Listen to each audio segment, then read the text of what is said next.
Base sa marahas na hakbang ng China laban sa Philippine Navy nitong Lunes, maaari nang igiit ang Mutual Defense Treaty ng Pilipinas at Amerika, ayon sa isang maritime expert. Pero hindi naman otomatikong mauuwi yan sa gera dahil pwede rin ang ibang tulong. Mula sa Palawan, nakatutok live si Joseph Moro. Joseph?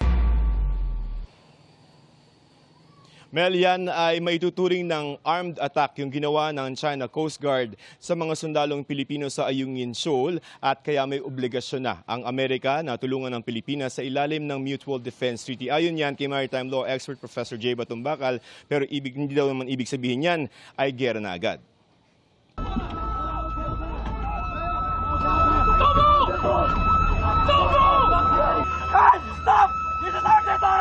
Hindi na lamang umano ordinaryong law enforcement o pagpapatupad ng regulasyon ang ginawa ng China Coast Guard nang harangin ang resupply mission ng Philippine Navy sa BRP Sierra Madre nitong Lunes. Ayon kay maritime law expert Professor J. Batumbacal, may ituturing na itong armed attack sa ilalim ng Mutual Defense Treaty sa pagitan ng Amerika at Pilipinas. You can consider that as an armed attack because they used weapons, diba? They were committed against Philippine sovereign vessel and personnel. Whether it is an act of war is actually a political decision, not a legal term. Pagpunto niya, nakadikit na sa BRP Sierra Madre ang mga bangka ng Philippine Navy ng persahang harangin ng China Coast Guard.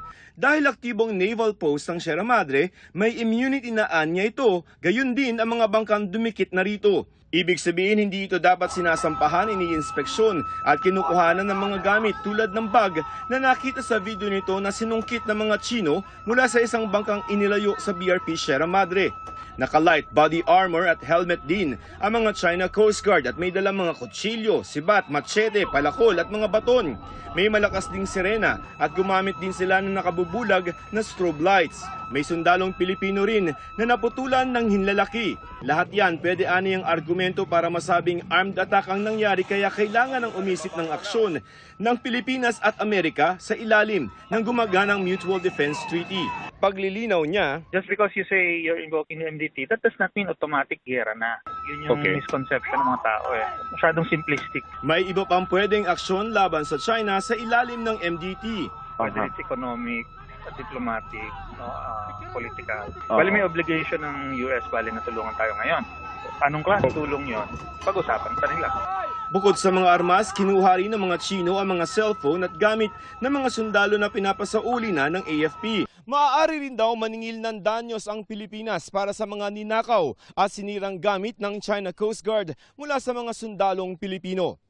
Pwede raw yan sa ilalim ng United Nations Convention on the Law of the Sea o UNCLOS. Kailangan i-establish mo yun, saka yung kailangan din mag-decide ano yung magiging process for getting that.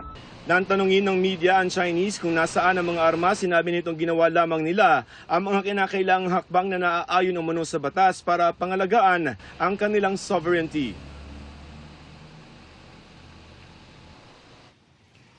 Mel, humihingi pa rin tayo ng tugon mula sa Department of National Defense at Foreign Affairs kung ganito rin ba ang pagtrato nila sa naging aksyon ng China Coast Guard, pero hanggang sa mga oras na ito ay hindi pa rin sila tumutugon sa ating mga tawag. Mel? Maraming salamat sa iyo, Joseph Moro.